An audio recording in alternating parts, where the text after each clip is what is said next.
Andhra Pradesh revenue శాఖలో పనిచేస్తున్న గ్రామ రెవెన్యూ సహాయకులు వీఆర్ఏలతో ప్రభుత్వం వెట్టి చాకరీ చేయించుకుంటూ ఉందని తక్షణమే విముక్తి చేసి కనీస వేతనం 26,000 రూపాయలు తక్షణమే చెల్లించాలని ఆంధ్రప్రదేశ్ గ్రామ రెవెన్యూ సహాయకుల జాయింట్ యాక్షన్ కమిటీ జేఏసీ రాష్ట్ర వైస్ చైర్మన్ నల్లిపోగు నాగేశం ప్రభుత్వాన్ని డిమాండ్ చేశారు.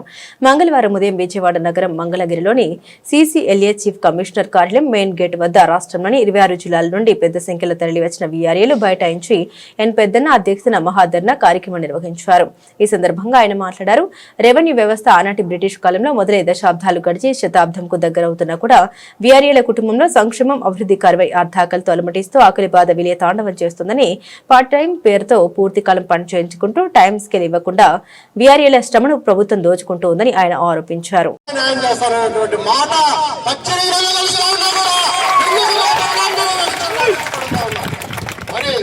అదేవిధంగా ఈ కూటమి ప్రభుత్వంలో ఉన్నటువంటి మరొక పార్టీ అయినటువంటి జనసేన పార్టీ మనం ఉన్నటువంటి డిప్యూటీ సీఎం పవన్ కళ్యాణ్ గారిని కలిశాం.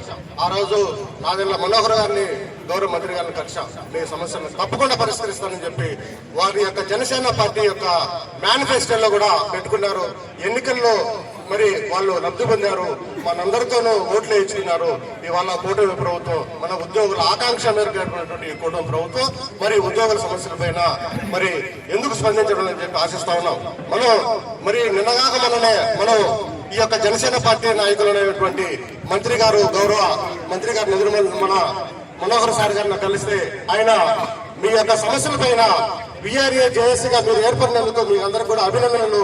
అయితే ఈ సమస్య మాది, ఈ సమస్యను పరిష్కరించే బాధ్యత మేమే తీసుకుంటాము, కాబట్టి మాకు ఒక గడువు ఏంటని చెప్పి అన్నా కూడా మరి ఎక్కడ పోయారు అని చెప్పి మేము ఆశిస్తా ఉన్నాం. మరి ఇదే జనసేన పార్టీ యొక్క ఇప్పుడున్నటువంటి ప్రశ్న ఉప ముఖ్యమంత్రి వర్యులు శ్రీ పవన్ కళ్యాణ్ గారు అన్నారు.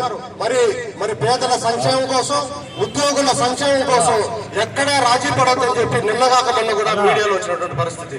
మరి వీఆర్ఏల సంక్షేమం, ఈ పేదల సంక్షేమం డిప్యూటీ సీఎం కు కాపాడలేదా అంటే పడుతా ఉన్నాం. మరి మేమంతా పేదలు, అత్యంత వెనుకబడినటువంటి కులాలకు చెందినటువంటి వారు, మా పైన మీకు ఛాయ లేకపోతే ఇంకా ఎవరిపైన మనం నిఖేధించారు కావడం. మరి ఈ కుటుంబ ప్రభుత్వం ఉన్నటువంటి ఈ యొక్క ముఖ్యమంత్రి గాని, ఉప ముఖ్యమంత్రి గాని, ఇవాళ ఉన్నటువంటి యువ నాయకులు నారా లోకేష్ గారు కూడా మనకు ప్రత్యక్షంగా మన అంజన్నకు ఇదే కర్నూలులో, ఇదే మన ఆంధ్రప్రదేశ్ లో ప్రత్యక్షంగా వీఆర్ఏలకు మాట ఇచ్చారు. మరి ఆ మాట అచ్చలు వెల్లగడేసినా కూడా ఏమైంది? మళ్ళీ మనం 2 సార్లు లోకేష్ గారు కలిసాం. నాకు ఇంకా గడువులు ఉండి అని చెప్తున్నారు. మీరు విదేశాల్లో తిరుగుతున్నారు, మేమేమో గ్రామాల్లో తిరుగుతున్నాము. మా కుటుంబాలు మాత్రం గారు. మరి మీరు కూడా యువతే కదా, ఇక్కడ చదువుకున్నటువంటి యువత వచ్చారు, వచ్చారు. మరి యువకులైనటువంటి మీరు, యువకులు కలిగినటువంటి ఈ రాష్ట్రంలో కలిగినటువంటి యువ నాయకులు లోకేష్ గారు, మా పైన మీరు ఎందుకు జాలి కలగడం లేదు, మా సమస్య పైన మీరు ఎందుకు స్పందించడం లేదని చెప్పి మనం ఇవాళ మరి ఆ యొక్క మంత్రి గారిని మనం అడుగుతా ఉన్నాం. మరి ఇదే విధంగా చెప్తా ఉన్నాం. ఇదే సందర్భంలో మరో ఒక విషయాన్ని కూడా తెలియజేస్తా ఉన్నాం. మరి మన గౌరవ మరి ఇక్కడ ఉన్నటువంటి మన సీసీఎల్ఏ కమిషనర్ వారికి మనం ఎన్నోసార్లు రిప్రజెంట్ చేశాం. మరి మన సీసీఎల్ఏ అధికారులు మన అధికారులు మనం ఒకటి అడిగితే వాళ్ళు 2గా పెట్టారు పరిస్థితి. మనకు తల్లి తండ్రి కూడా సీసీఎల్ఏ కమిషనర్ వారు మనం ఒప్పుకుంటాం. అయితే సీసీఎల్ఏ వారు ఇచ్చేటువంటి ఏదైతే సిఫార్సులు ఉన్నాయో కూడా ఆ సిఫార్సులు కూడా మరి ప్రభుత్వం మరి ఎందుకు అమలు పడతాం లేదని చెప్పి వాళ్ళు ప్రశ్నిస్తా ఉన్నాం. మరి సీసీఎల్ఏ వారు ఇచ్చినటువంటి సిఫార్సులు అమలు చేయకపోతే మరి ఎలాంటి సిఫార్సులు అమలు చేస్తారని చెప్పి మనం అడుగుతున్నాం. మరి తల్లైనా తండ్రైనా మేమే భావించినటువంటి ఈ సీసీఎల్ఏ కమిషనరేట్ లో, ఈ సీసీఎల్ఏ కమిషనరేట్ లో చేసినటువంటి విద్యార్థుల భవిష్యత్తు కోసం చేసినటువంటి సిఫార్సులను వెంటనే ప్రభుత్వం ఇప్పటికైనా స్పందించి వాటి సిఫార్సులు అమలు చేయాలని చెప్పి ముఖ్యమంత్రి గారు వెంటనే స్పందించి ఈ కూటమి ప్రభుత్వంలో ఉన్నటువంటి నాయకులందరూ కూడా మరి వెంటనే కూడా స్పందించి మరి మన ఏపీ వీఆర్ఏ జేఏసీ నాయకత్వాన్ని వెంటనే చర్చలు పిలవాలని చెప్పి తద్వారా సమస్యల పరిష్కారం వచ్చారో చూడాలని చెప్పి ఆశిస్తూ వీఆర్ఏలకు ఇప్పటికైనా గౌరవ సుప్రీంకోర్టు ఆదేశాలు ఏవైతే ఉన్నాయో మరి సమాన పనికి సమాన వేతనం ఇవ్వాలనేటువంటి ఏవైతే ఆదేశాలు ఉన్నాయో మరి కనీస వేతనం 26,000 రూపాయలు ఇవ్వాలనేటువంటి ఏదైతే ఆదేశాలు సుప్రీంకోర్టు వారి ఆదేశాలు ఇచ్చారో ఆ ఆదేశాలను మీరు ఎందుకు అమలుపరచడం లేదని చెప్పి ఆశిస్తా ఉన్నాం.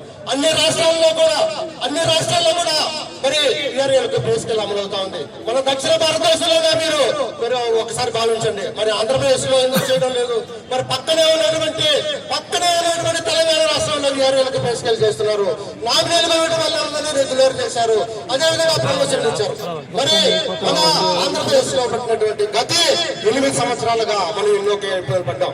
మరి మనం చెప్పుకోవాలి, మనకు 300 రూపాయలు మనకు ఆనాటి గౌరవ ముఖ్యమంత్రి చంద్రబాబు నాయుడు గారు ఇచ్చారు. ఆ 300 రూపాయలు కూడా మరి ఉన్నటువంటి మాజీ ముఖ్యమంత్రి జగన్మోహన్ రెడ్డి గారు అన్యాయంగా అక్రమంగా మన నోట్లు తుమ్ముకొట్టి మన చెవులు మడిపిండి 300 రూపాయలు ఆయన ఇచ్చాయగా మీరు తీసుకునే వల్ల ఎమ్మిడే ఎన్నికట్టని చెప్పి మరి ఎంతో దుర్మార్గంగా వ్యవహరించు మన కడుపు కొట్టుకున్నటువంటి పరిస్థితి. దాని యొక్క ప్రతిఫలమే ఇవాళ వాళ్ళు అనుభవించారు. ఈ మనం హెచ్చరిస్తా ఉన్నాం. అదే కాదు ఈ ప్రభుత్వాన్ని కూడా పోరుతుందని చెప్పి హెచ్చరిస్తా మరి ఇప్పటికైనా వీఆర్ఏలకు మరి వెంటనే ప్రేస్కేల్ ఇవ్వాలని చెప్పి ఆశిస్తా ఉన్నాం. అదేవిధంగా సంవత్సరాల తరబడి నామినీలుగా వ్యవహరిస్తున్నటువంటి వీఆర్ఏలను రెగ్యులర్ చేయాలని చెప్పి పెళ్లి పెట్టకుండా రెవెన్యూ కార్యాలయాన్ని ఇదే దేవాలయంగా భావించి నామినీ వీఆర్ఏలు చాకరీలు చేస్తున్నారు. మరి ఇప్పటికైనా కూడా మీరు సహకరించి వీఆర్ఏ సమస్యలపైన స్పందించాలని చెప్పి నామినీ వీఆర్ఏలను వెంటనే రెగ్యులర్ చేయాలని చెప్పి ఇందులో జాప్యం చేయొద్దని చెప్పి వేడుకుంటా ఉన్నాం. అదేవిధంగా మరి ఉన్నటువంటి ప్రమోషన్ కోటాలో ఇప్పుడు 30% కూడా ఇది ఏ పార్టీకి సరిపోదు.